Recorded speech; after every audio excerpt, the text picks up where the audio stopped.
Good afternoon, everybody. TGIF, welcome to the Friday edition of Heading Back to the Window with Scott and Scott. I am your host, Scott Steen, lead handicapper at winnersandwiners.com. And I'm your co-host, Scott Rochelle, senior handicapper over winnersandwiners.com. And together, we do it every day, 3 p.m. Eastern, 2 p.m. Central, as we attempt to help you head back to the window to cash those winning tickets. Brad Crawford in the house wanted to be the first to comment. You have accomplished your mission, sir. San Diego head coach Staley is a jackass. Cost me $100 parlay, Scott's premium selection, and lost a lot of money. LA bettors last night. Continuing, I think we're going to have to talk about that quite a bit, Scott. There was some couple of controversial decisions. When you live by the analytics, sometimes you die by the analytics. Just because the odds say they are in your favor doesn't mean it's going to happen every single time. And I think people sometimes lose sight of that. I've got a problem with one of those times. I have no problem with the other two. Brad says Staley's riverboat mentality will not last long as an NFL head coach. I'd fire his ass if I owned the Chargers. I'm very serious. He lost that game. R. Rivera kind of going the other way. Good afternoon, gentlemen. How's it going? Truth is, when it comes to the rants for the Chargers and Chiefs game, I'm sure a lot of you are aware for some of the opening segments we cover this game. So I believe we'll just go through those first, and then we'll go through our opinions on the decision making, because there's really a lot to unpack there.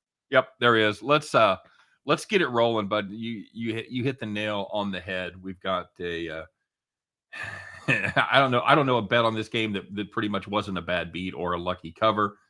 So let's do what we do, and it'll just kind of segue right into that whole fiasco situation there on today's edition of Call the Cops.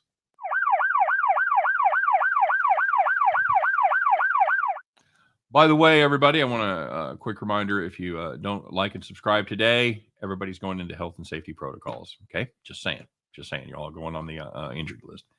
All right, Scott, as far as Call the Cops go, there was a few of them. Let's start with the Chiefs-Chargers under 54, 27 points after three quarters. 14-13 was the lead for the Chargers.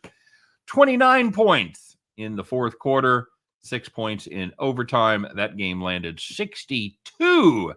That 27 of the fourth quarter was just a distant memory. If you had the under 54, sorry, guys, got to call the cops. And looking at the same game, if you had the Chargers +3 against the Chiefs, you led by 7 points with less than 2 minutes to go, not to mention all of the wasted opportunities by choosing to go forward instead of kicking field goals. We'll talk about that in a second. The point is the Chargers probably should have been up more by 7, but you're still up 7. You're in good shape, but Mahomes did Mahomes things. Chiefs scored the game-tying touchdown. You were hoping they'd go for 2.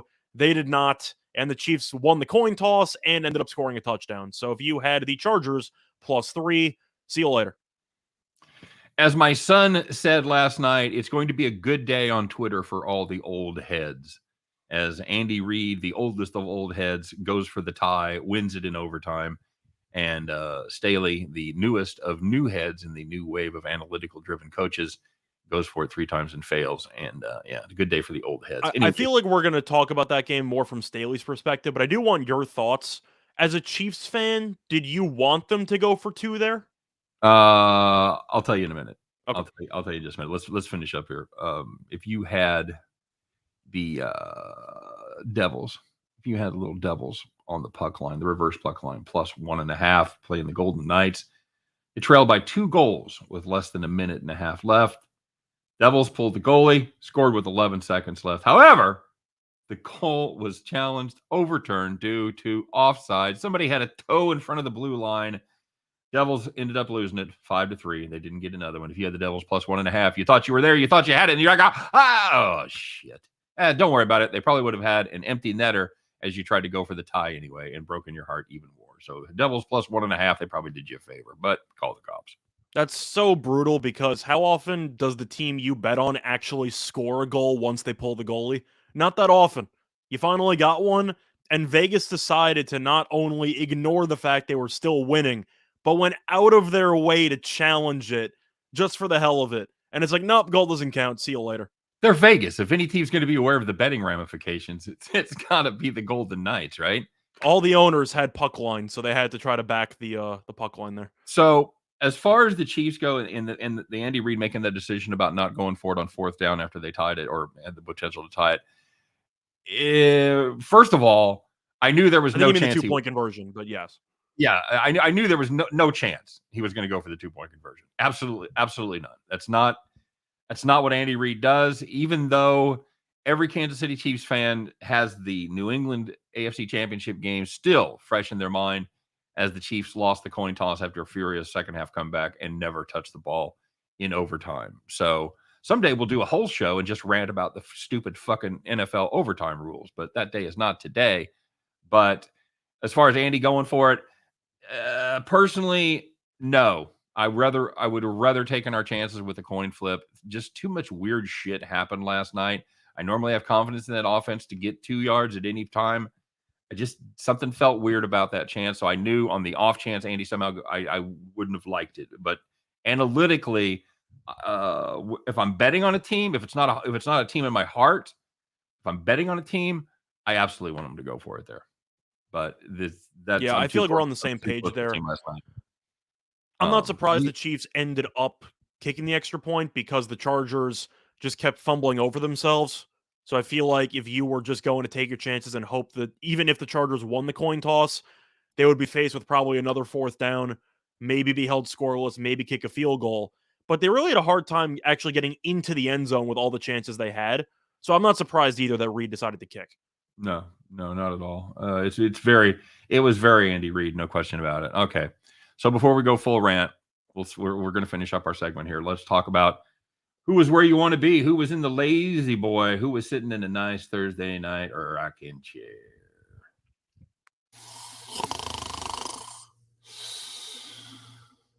So first one we're going to look at is in basketball. If you had the Pistons and the Pacers over 208, can I interest you in 134 points in the first half? Game landed 235. So they kind of did what you thought they were going to do. They evened out in the second half, but right. Yeah. Mm-hmm. If you had App State Duke over 137.5, they had 87 points in the first half. We talked about how this App State team, they don't do much, but they shoot deep. They shoot from deep, and it ended up 159. As not going to lie to you, most of the heavy lifting was done by Duke, but they win that one by 30 or so. Yeah, I think they won by 25 in the end, but still it wasn't really close. No, the total was never close either. If you had the 137.5, you were in the rocking chair for sure. Yep, and looking at the last one, if you had Chicago State plus the 2.5 against IUPUI, you ended up having a nice winner because they led by 10 at the half, and it takes IUPUI about, 8 minutes to score 10 points. So you were in good shape, and Chicago State won by 6. If you're not correlating your parlays with the IUPUI under and fading them, I don't know what to tell you. It's just like here you go. Would you like some money? There, have some money. So this game last night, Scott, everybody's talking about it. I know Brad Crawford opened up the show, still salty, still pissed off. I get it. We had that as our play of the day. I thought we were golden because I got it early. I got it at 3.5. First of all, let's talk about let's say hello to some people out there because we kind of missed them. We went right into our segment. So JC Stone's in the house. R. Rivera we mentioned. Brad Crawford, of course. T-Train is here. Groovy Caps, G Money, Magellan Sports, and Ben Campbell. Toledo shitting the bed. Yes, they are, Ben. Scott called it. I don't know that he called them shitting the bed, but he did like Middle Tennessee State there. I'm going to correct you there. I think I actually did. Oh no, we were different on the total. I'm sorry. You had the over. I have the under. So we're still. The under looks good right now, but I thought that Toledo would. I don't know, not completely fall apart, but then again, considering the fact that I liked them before the season to win the MAC, and they didn't even make it to the title game, they've been disappointing people all season long. They're not a really well-coached team. Finn is also really an awful thrower over the football, so I'm not really mad at Toledo. I'm more mad at myself for trying to put faith in them one more time. Quick news item just came across my desk. The Seattle and LA Rams game has been postponed due to COVID-19. 12/21, 4 p.m. Pacific time will be the makeup date on that. So I want to actually ask you about that NFL move with all the COVID scheduling conflict stuff going on. Yeah, the Mhm. Browns game, of course, that got moved from Saturday to Monday. As you mentioned, the Seattle game just got moved. I'm assuming Washington's game might get moved as well in the future because they're missing a bunch of guys against Philly.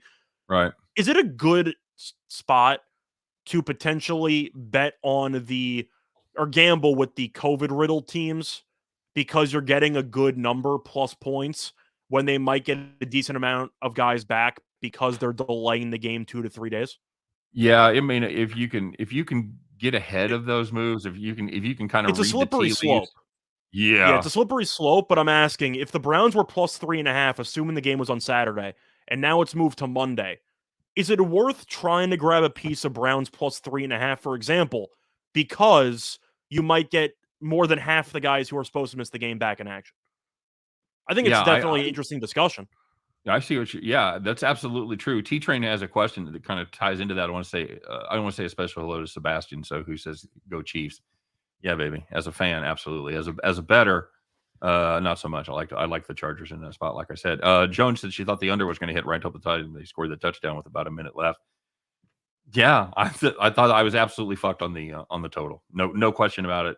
I told my wife. I said, "Well," she said, "How are your premiums doing?" I go, "Well, we hit IUPUI, so at least we're going to go 1-1 because I have no shot at this." But that didn't end up being the case. So, as far as getting in front of the line moves, T Train asked about sportsbooks honoring those lines. As far as I know, and the way they did it last year, Scott, those everything you got still stood. They didn't If disallow. they play the game the week of, it counts.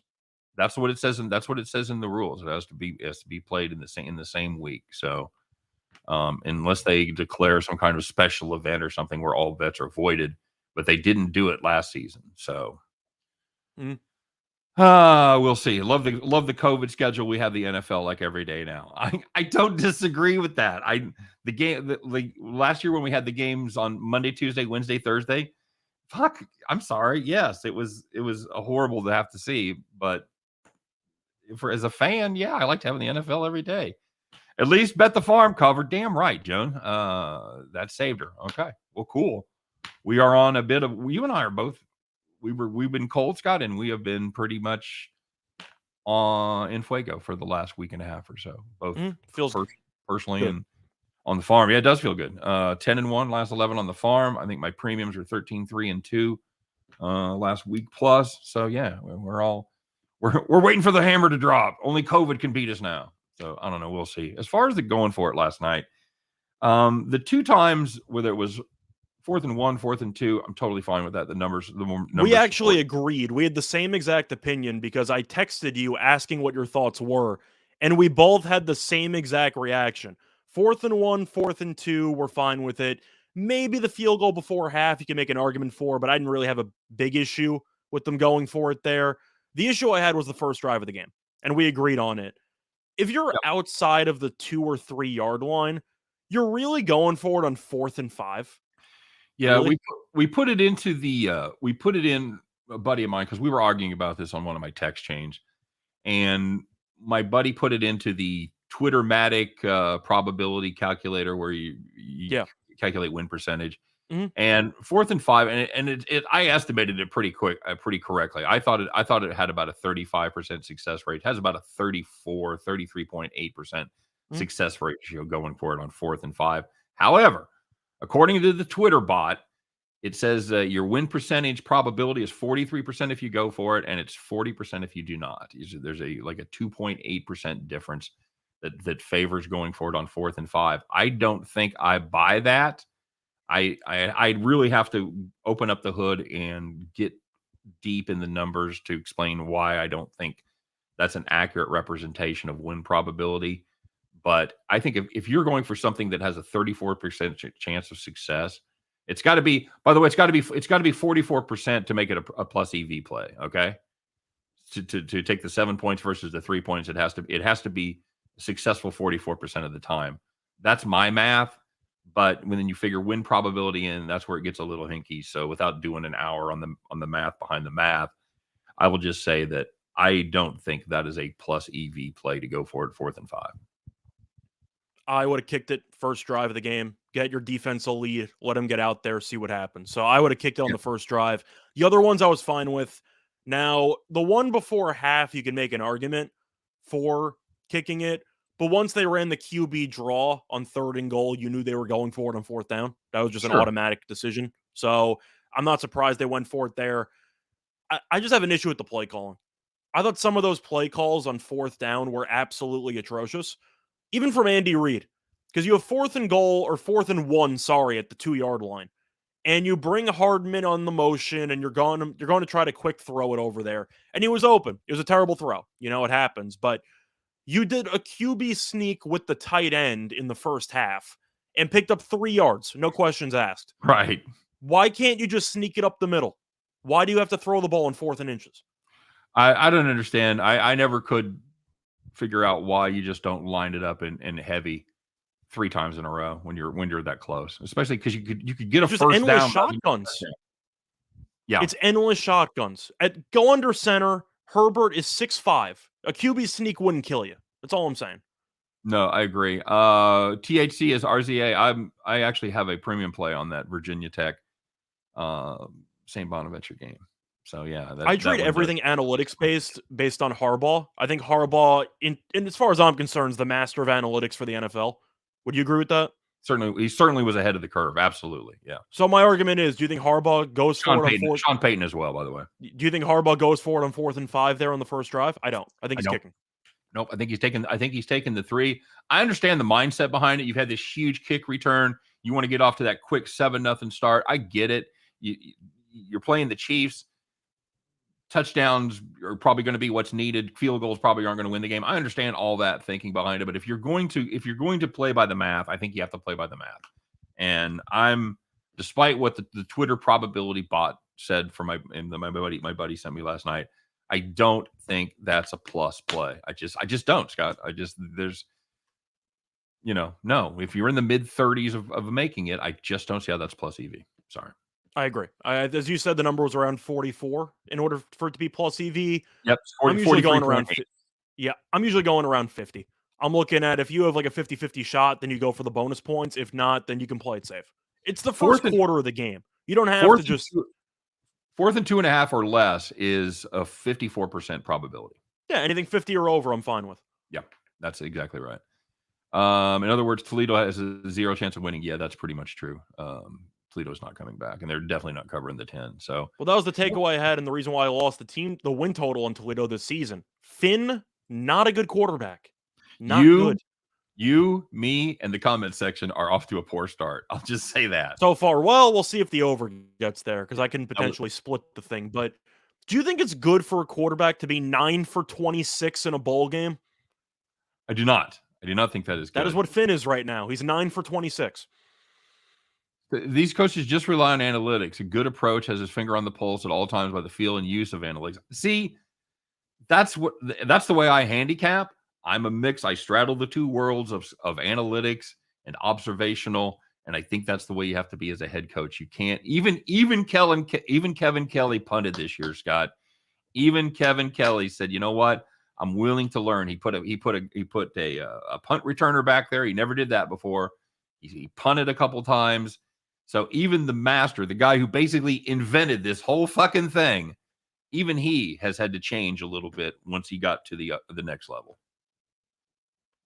Yeah, I don't really have much more to add to that. That's kind of just summed it up perfectly. But I'm just looking at a situation where teams are either committed to their gut or they're committed to the analytics. And it seems like many coaches, if any, just don't really have the balance between the two, or at least recognizing some other variables that people don't keep in mind. First quarter of the game, first drive, just take the damn points. Yeah, absolutely. G-Money's got the second half and under in this game. That's a good call. I still think the dumbest decisions that Staley made this season was against the Chiefs the first time, and he did the same thing against the Browns, when you could take a knee, kick a field goal at the buzzer, and instead he scores a touchdown to give the Chiefs the ball back with 1:20 to go. Yeah. That was the dumbest decision I've seen all year long, and it was week 2. Yeah, that was a game. Those games were in a lot of ways, they were kind of mirror games. And he did it again. Yeah. How do you make the mistake against the Chiefs and then you do it again against Cleveland? Well, Cleveland picked him up and carried him into the end zone. Take a damn knee. Kick a field goal with no time left to win the game. Ben Campbell says he's already done with bowls, Scott. It's over. You're one game in. It's over. Toledo is, man, you got to pace yourself, brother. You got to pace yourself, man. Joan wants to know where Urban Meyer is going. Fucking his houseboat would be my guess. You and I did. We talked about this on the air or off the air, Scott? I thought we talked about it off the air. Oh, I think I mentioned it for Donkey of the Day. We mentioned it briefly, but we didn't talk about what his future is in store. You think he will never coach again? That's your I think he's done coaching. I think he's done. I think the only path for him is like the complete redemption tour, where you start at like Campbell, you work your way up to East Tennessee, maybe you get a gig at Miami of Ohio, then you get the Texas Tech job. I don't think he wants to do that. I don't think he wants to put in the 10 years climbing the ladder again. So I would tend to agree with you. I don't think he's certainly not going to be, you and I both agree, he's not going to be offered any kind of major coaching position in the future, in the foreseeable future, right? No, he'll end up on some type of TV analyst booth for like the NFL draft or something. He'll be on one of those, or he might just never work again, because when you actually hit a player, I know you can argue love tap, you didn't intentionally try to hurt the guy, but still, you cross a certain boundary and you might just get blackballed by the league. I'm not sure that he would even end up covering NFL games after you might not like the word assault, but after he physically touched a player, I do feel like that might hurt his chances of getting a job even in the media moving forward. Legally, it's an assault. If I walk down the street and I kick somebody and they call the cops and they say, what happened? And we got it on tape and here's a witness, it's assault. So, yeah, I'm saying it wasn't like he got hurt from it, but I'm saying when you put your hands on somebody else, or your foot in this case, on a person who doesn't ask you to do it, technically you can argue that's assault. So I think that his complete cachet and everything involving him, his reputation, is shot. I don't think he's going to be on TV either. I think he's done. That and the bump and grind in the bar. He'll hang out with John Gruden. Jay Seaton vocalizing what a lot of people in America are thinking right now. Fucking Bovada being down for 2 days, a degen's nightmare. I completely agree, sir. I prefer to bet online. Yesterday. That's just me. I prefer to bet online. I get that, but you preach shop your lines, and taking away one of your stores make it harder to shop. But they've been down since yesterday morning. This is tending to be a shitty fucking day for me, buddy, because you know what else happens at midnight tonight? They don't work out a goddamn deal. I lose ESPN on my on YouTube TV. Ouch. I'm not fucking amused. I'm telling you what. I am not amused at all. This is setting up to be a shitty day with Bovada being down and losing ESPN at midnight. YouTube, if you're out there, I know you probably don't have many watchers if you work for YouTube, but if you do, get your shit together. You're about to be fucking dead to me if you don't get this fixed. Okay. By the way, Scott, it is the second day of the shirt vent, and here's the latest. I got a hoodie from the wife. Hopefully the son will have no beefs with this one. So pretty cool little hoodie. So anyway, Coastal Carolina first half money line, Scott. Talk a little bull action. It's a decent amount of juice, isn't it? First half money line. It's a lot of juice involved, isn't it? Are you talking about basketball, or are you talking about the bowl game? I think he's talking about the bowl game. First half money line? I mean, that's, what do you got? If you want to lay juice, sure. I mean, it's definitely an interesting play. I guess my argument would be, why would you take the first half money line and not the full game? If you just don't care about the juice, why wouldn't you just maximize your chances of winning? Are you thinking that Nathan? Are you thinking that they may get a big lead and pull everybody? Because they do tend to get McCall out of there quickly. They're not pulling them in a bowl game. Well, I mean, if you're, I don't see. No, are you kidding me? To get your second stringer, a senior, or whatever, that's fucking done the grunt work for 4 or 5 years, you get him a series or two in a bowl game? Are you kidding me? They'll do that. I think a series or two, yeah, but they're not going to pull him for an entire quarter. I think that McCall will play 3, maybe 3.5. Okay. It would take. Let's just say it would take a lot to get him out of the game. Let's put it that way. Magellan Sports says Urban's going the opposite route and start nailing college chicks. I don't think he's not doing that now. I don't want to point any fingers, but Well, now he's got more free time. he does have more free time. You know what? And these guys, they all have money. They've all got tons of money. So I don't know. I see Nathan asking if people are overestimating NIU. MAC teams are generally not that good in bowl games. I know Magellan said that before, but mhm. on the video, I took Northern Iowa plus Northern Illinois, sorry, plus the points. I just think the spread seems a little bit too rich for me. I get that Coastal is the better team. They really just ended up sleepwalking throughout the rest of the regular season. McCall's back now, but NIU has been a really good underdog all season long. I really Yep. don't feel great about fading them getting double digits. I do think that there's a chance NIU keeps it close, and I think that this game might come down to the wire. I'm not picking NIU to win the game, but I do think that this game will be closer than the odds makers expect.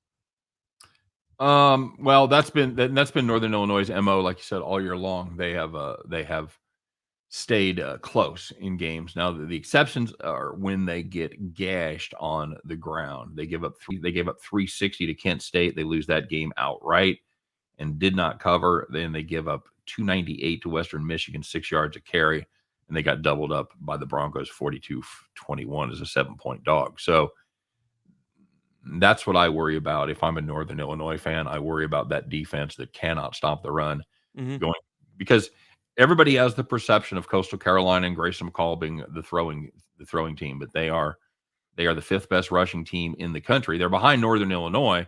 Northern Illinois also a very good rushing team, but the difference is one of them plays defense and the other one doesn't. So I feel like the other concern you might have for Northern Illinois is Lombardi facing a pretty good defense, because I think Coastal's defense is probably better, if not better. I'd say better than the entire MAC in terms of defense, or at least top 3. Wouldn't you say so? yeah. Oh, absolutely. So Elliot says Toledo has the best logo. They do have a cool logo. I agree. they're up there. If only the team was as good as the logo. Yeah, that's very true. So my worry again, if I'm a Northern Illinois fan, is that I get behind and I have to count on Lombardi to catch up.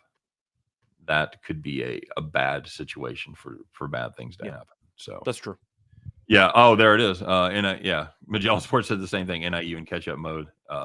Easy winner for Coastal Carolina. Yep. Great minds think alike, buddy. What else as far as bowl games go? Well, we went through all of them yesterday, so if you want specific breakdowns on the bowl games, we got you covered there. So just keep that in mind. Good point. I like And UIU. vote. It's one of my favorites. Yep. Hard not to. The UAB team. Elliot's got what did I miss? There's some other hockey picks out there.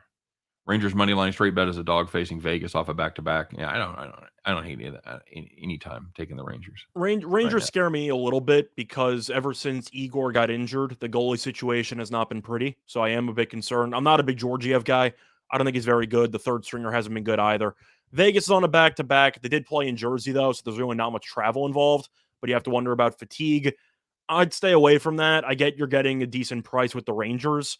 I just really don't like their goalie situation.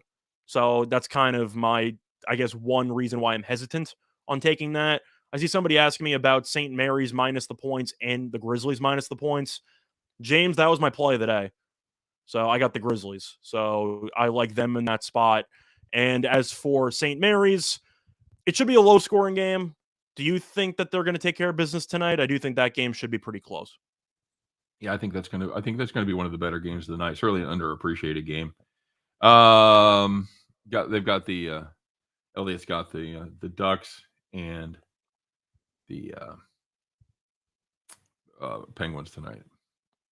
I don't hate that. Penguins have been great. Sabres are terrible. You're laying a huge price. It's in the $3 range. Yeah, that's the only problem with that. They're both of those games are in the $3 range, so you're not getting much return on your money. But again, Scott, sometimes we talk about laying 10 to make one.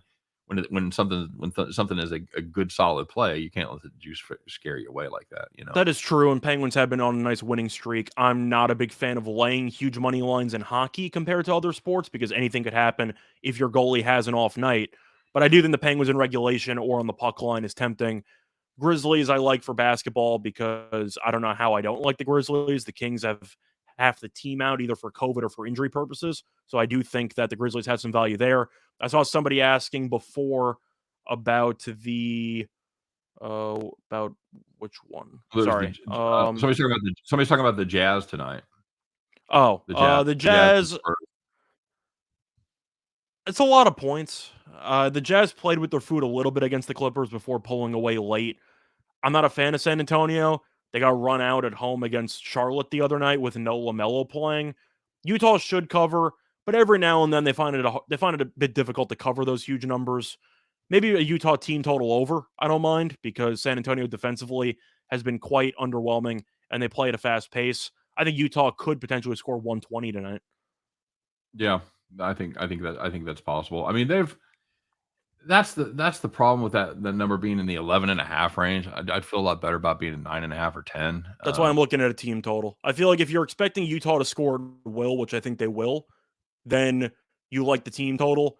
But they might take their foot off the gas, and for 11.5, if you take your foot off the gas for a quarter, you might be screwed.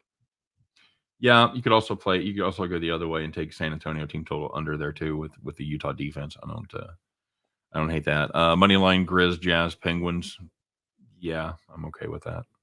I think that's solid. You get a little sweetener in there. Toledo's awful. Just awful. Orlando is annoying me. I need one more field goal for the damn over, and both kickers are awful. Orlando has 9. They're missing a bunch of guys for COVID too. They announced that Ross was out, Wagner was out. They had a COVID outbreak today for 3 guys, so they're shorthanded. Miami's been shorthanded for the last couple of weeks. They did beat Philly though last game. Nice win there. Blew a massive lead in the process, but they ended up holding on for the end. I gotta like Miami because Orlando's missing a bunch of guys late, especially today. So you didn't really have enough time to shop around and maybe find some good replacements. So I do think Orlando being shorthanded and being awful in general, I am kind of interested in taking the Heat there. Probably first half. I think the rotations are going to be completely just disoriented for the actual magic in this spot. So give me the Heat first half. Charlotte is so unpredictable. Yeah, which Charlotte offense is unpredictable, but if you want to write them down, I actually like Charlotte tonight. 20. I like Charlotte tonight because if they're unpredictable, but Portland's predictably bad, then wouldn't you take a shot with the team that can potentially jump up and have a great game? I would. Portland's a bad basketball team. I said that 2 weeks into the year. They're not any good. And with McCollum being out, you're looking at a situation where this team has Lillard, who's been underwhelming this year. And who else do they have? Norman Powell? Yeah. Is that pretty much their team? That's literally it, yeah. I'll take the Hornets. They can actually score points. I like the over, too. I mean, Portland offensively has been a mess, but Charlotte can't guard anybody. If you're expecting an up-tempo game, I do think that the Hornets are live here. And Riz, I get your point. Portland at home has been better than on the road, and they're not going to keep losing at home. If there's one thing I hate is trying to predict when a team that's been awful is going to suddenly get it together. They're a bad basketball team. This is who they are. I think the line is a little bit odd. I like the Hornets team total over. I like the Hornets to win the game. I think you're getting a good price fading, as of right now, one of the worst teams in the league because Portland's played like it for the last 2 weeks. Any thought on the Richmond, North Carolina State game? It's a tournament. It's a rare midweek tournament, isn't it? Yeah, it's that one they're playing. It's the same one that has the Virginia Tech. It's that one in Charlotte, right? Yeah. For this one, I'm looking at NC State. Richmond was the favorite overnight. Line shifted. Now NC State's, I believe, -1 in most spots here. I'm going to take the Wolfpack.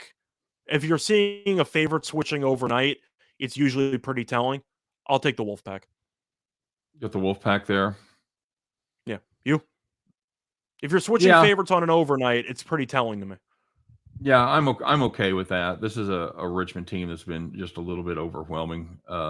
Anytime they've played any sort of a team with a pulse, it hasn't gone particularly well. So again, this is a team that lost to Drake. Keep that in mind. So yeah, I agree with you about the line switch too. If there's no big injury movement or COVID news or something like that, then that's oftentimes very sharp movement that comes like that. So I'll play the Wolfpack even though we're a little bit behind the curve. I see somebody asking about Nova against Creighton. Of course, Nova's got the much better coach. None of us in the chat, or ourselves included, actually like McDermott as a coach. And I think Jay Wright's the best college coach. I just think he's the best coach there is right now. I don't know if that's a hot take or not, but pound for pound, that's the guy I'm picking.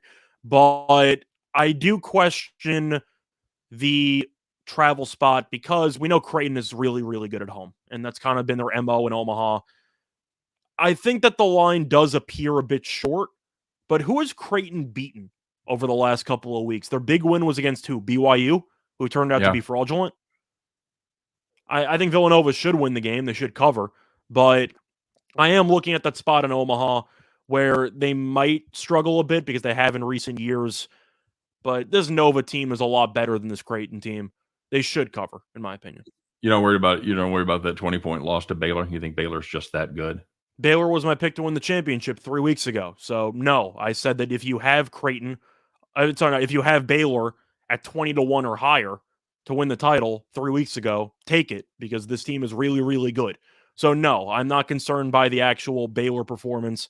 Baylor, I actually just think is, as of right now, the best team in the country. Can I say that? I don't think that's really a hot take. I was convinced it was Purdue, but it's not. It's after that last performance. It's you got to say it's Baylor. I watched Baylor against VCU. I watched them first half against Arizona State, and I watched them against VCU. That team has a gear defensively that I'm not sure any other team in the country has. No, I agree. You know what? I'm not going to overthink this. Just give me the under in this game. That's okay. For me. That's the play. You catch it? If you're expecting Nova to put the clamps down, then I do think that's an option. But you lucky bastard, you got your over. Let's go. You got Take the split to the bank. Let's go. That was Noah's worst shooting performance under Wright. I believe. I hope it was. They scored less than 40 points. Yeah, so I hope it was their worst scoring performance. 57-36 in that game. What is it? 93? Yeah. Yeah. I think we better have had the rocking chair under in that one. Mm-hmm. Well, any other games you want to talk about? That's what I was gonna look. And yeah, like you said, if you guys are looking for the bowl stuff, definitely check it out. I don't think there's any horse racing stuff you have to wade through this week, so that's good. It's just all of our bowl stuff. So so far we've done 8 bowl videos. So keep that in mind. Since we don't have a rocking chair, since we don't have the a show tomorrow, honorary call the cops the under in the Toledo Middle Tennessee State game. 24 points in the fourth quarter. Yeah, thanks, pal. 24 points. Yeah, absolutely. Yeah, you thought if you had the under, you thought you were screwed at halftime, and then at the end of the third quarter, you're like, oh, I'm cautiously optimistic, and then no, not so much. They stopped them all game, and then they didn't stop them there. Toledo, you're dead. Give me the over in the Bahamas Bowl. Let's go. Yeah, I know. It was windy. It didn't matter. I don't like how Creighton struggled against Arizona State. Yeah, I definitely agree. You look at Creighton against good competition, and it hasn't been a thing of beauty for sure. As far as the basketball schedule goes tonight, it's not a horrible schedule. You know, there was one sneaky one that I liked, and it was South Alabama against Tarleton, minus the one on the road. They actually just played against each other. This is an immediate rematch game, so I'm staying away. Okay. Yeah, okay. I forgot that. I like the under in that game though. I think if you just played the other team, the second game tends to be more low scoring, so I had to look at the under in that one. Plus, that's a South Alabama Jaguars team that really good at defense. They don't give up much, man. They give up, I think, less than 60 points a game. So, Elliot, good question. Who do you have in the fight? You have Frank Gore or Darren Williams? Gore's plus money. You know, Gore's a tough guy. Yeah, those little guys, man. Those little scrappy bastards. Fuck, they don't know when they're beat, man. They just keep getting up. You're like, dude, stay down. Darren Williams, don't get me wrong. I get that he's a bigger guy in terms of height. Maybe it might sound like I'm a hater. I'm expecting him to roll an ankle in the first round because that's kind of what he did his entire NBA career. So I'll take the plus money with Gore because I know he'll at least stay healthy for the entire fight. That's some funny shit right there. All right, bud. Well, you about ready to do it? Oh, Washington, Philadelphia has been postponed. Saw somebody asking, by the way, about UFC. I'll do a video on that tonight, so stay tuned for that. All right, let's do it, bud. Let's put on our straw hats. Anybody else? UFC, what is that? Mirror share it? Brandon, if you like Mearshart there, I'd recommend looking at Mearshart by submission, because if he's going to win the fight, it'll be by submission, because that's kind of what he does. So if you want to try to find a plus price there, look for a method of victory with Mearshart, because I do think that him being a submission expert, that's the way he wants to win. So you might pick up some extra value on that. What is his Mearshart? Yeah. Oh, that just sounds horrible. Muy French. That sounds like a huge mess somebody's going to have to clean up. It's the Mearshart. Oh, there's a nice visual for Friday. All right. You ready? Yeah. Okay. I think that's a good place to leave it. I actually want your thoughts on one quote. I want your thoughts on one UFC quote. So, it'll take a minute. Derek Lewis is the main event. He's in the main event fighting against Daukaus. And Daukaus is a police officer for Philadelphia, or he was. I'm not sure if he is anymore. And they asked him about his thoughts on, that's Lewis, who's one of the funniest guys, in my opinion, in all of sports. But they asked him his thoughts about facing off against Daukaus. And he said, anytime you're facing off against a cop, you don't want to get Rodney King. And I thought that was one of the funniest things I've ever heard. So he's really trying to avoid the loss there. That's an all-time quote. I had to mention that. But I like the under in that fight. I think somebody's going to die. But any thoughts on that quote? Because that was before my time. That's an all-time line right there. Too soon, man. That's hilarious. That is a hell of a line. That's good stuff. I think that was my favorite quote of the week. Throw it in. I think there's I'll tell you this. I think there's a difference between him saying it and you saying it. I think there is a difference there, but Lewis can say whatever he wants. I think you quoting it is on the borderline. I think it's allowed. I think that's hilarious. That's a hell of a line. Lewis earned the right to say whatever he wanted after my balls are hot. After he said that, he got away with anything he wanted. Followed it up with his fight against Volkov, when he said Donald Trump called me and he said I had to beat this Russian guy because he was making him look bad on the news. Every quote that he has, either in press conferences or post-fight interviews, is just must listen. It's great stuff. Great stuff. Did you see Mahomes in his press conference last night? No, but as long as Jackson wasn't there, I'm sure it was fine. They asked him about the pass. They said, "What about the pass to Hardman?" He goes, "Oh, I just threw a shitty pass." Mm-hmm. You know what? You got to like that. Number one, that he said it, and he goes, "Oh shit, I can't say that." But yeah, he just still think the most underrated Lewis line was after he beat Travis Brown, who at the time was dating or engaged to Ronda Rousey. They're married now. But he ended up saying, where's Ronda Rousey's fine ass at, after he knocked out her boyfriend. Oh, God. Oh, God. What a guy. What a guy, man. All right. Good stuff. Let's do it, bud. Let's do it. It's Friday. We're going to put a cap on a pretty nice 2-week run here, my brother. See if we can keep it going as we all stride out to the back 40 to check out our new holdings. Everybody, come with me. Why don't you put on your straw hat, strap on those overalls, climb aboard your John Deere. We just upgraded. We got a bigger John Deere now, baby. Fire that motherfucker up. It's time to bet the farm.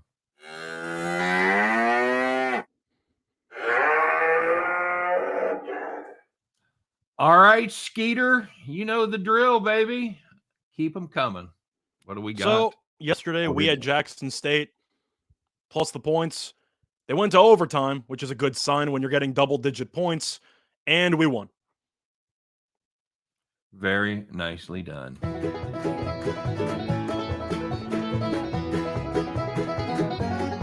Yeehaw! Yeehaw! All right, there you go. That is, I believe 10-1 is our record over our last 11. Scott, what did we do before that? We don't know. We don't count those. No, we were chilly. We admitted it every day, but we are not chilly now. So I think we had lost like 3 in a row, and then we won 7 in a row, and now we've done well. So can't complain. Nice little run. Let's see if we can keep it going. Scott, what do we got cooked up for today? So we're gonna go back to a bowl game, which is unfortunate for Ben Campbell because he retired from bowl games after the first one. But we're looking at a Saturday game between Western Kentucky and Appalachian State. And with Zappy involved, we like the over. What else are we supposed to do? You're looking at Western Kentucky, and this team has been an over-better's dream. Both teams offensively solid this season. Western Kentucky is averaging 43.1 points per game. App State, though, averaging a very quiet 34.2 points per game. So we like both offenses, but Western Kentucky has scored at least 41 points in each of its last 6 games. Plus, App State really good at running the ball, averaging 187.7 rushing yards per game. The issue is that Western Kentucky cannot stop the run, allowing 161 plus rushing yards per game. We think Zappe throws for 400 again, maybe 500. They'll score 20, 30 something points. And we think App State has a good chance to get into the 40s because they should be able to dominate the line of scrimmage. If you're going to give me a total of 66.5 with Zappe, how are you not going to take it, man? Yeah. Give me the over. I agree. And he's also going for the record. Joe Burrow's record. He needs 4 to tie, right? It's either 3 or 4. I don't remember. I can't remember if it's 3 to tie or 4 to tie, but yeah, right in that range. I think it's 3 to break it now because he had a couple of touchdowns in the fourth quarter against UTSA. I think. All right. I think it's 3 to tie, 4 to break, but we'll see. Anyway, he needs to throw some touchdown passes. He's thrown 3 touchdown passes in every game this year, Scott. This is the last time this season we can take an over with Zappe. You better believe we're doing it. Last time of his career, he's going to have NFL scouts there. Load up, guys. Load up. Let's get it done. It's Bet the Farm. We're going to take the Western Kentucky App State over 66.5. That's going to do it for the farm. That's going to do it for our show. That's going to do it for the week. Guys, stay safe out there. All right. Do all your stuff. Kiss your loved ones, all that good stuff. Everybody have a great weekend. Let's go win some money on some bowl games. Ben, come on. That's how they get you back in, buddy. Just one more. All the cool kids are doing it. You guys have a great day. Thanks for joining us. Of course, we will see you next time here as Scott and I once again head back to the window. Take care, everybody.